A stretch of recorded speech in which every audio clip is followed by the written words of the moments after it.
Senin için kömül bergenlik, kömülün için mehir bergenlik. Vapa kılıp seni söyleyenlik, kadirligin barcı ihtiyarını. Ben göğü baktık olumlar ettim. Rahmet. Nakşan bilen cahanda taralsın sada. Kol bergin önlükte bilensin sabah. Rahmet. Müşirasını ben ailemi dile getiriyorlar. Azmetcan al. Balık. Rahmet. Evet, dağlarım indirim rahmet edeyim.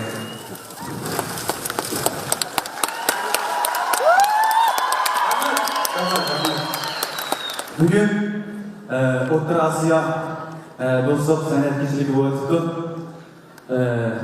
Hameyden naili razımelli bilen oturuptur. Ben bir yere sayfalık münasebeti bilen oturmuştum.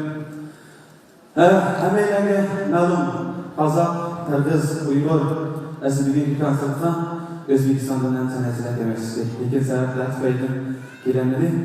Bugünkü günde ben Orta Asya'daki birbirler Antalya'da olan, Çin'de olan, hem de cihetle birbirine yakın olan hazır ben sap Uygur kuruluşu olsam mı Azak, Kırgız kardeşlerimiz bilince şunu bir oylayayım.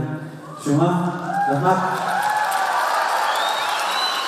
Bana şundadır, birleşip kızan bir konsertini teşkil edilgen inimiz, Azak inimiz, Aydın tıkımızda alaylı rahmetini bildirmen.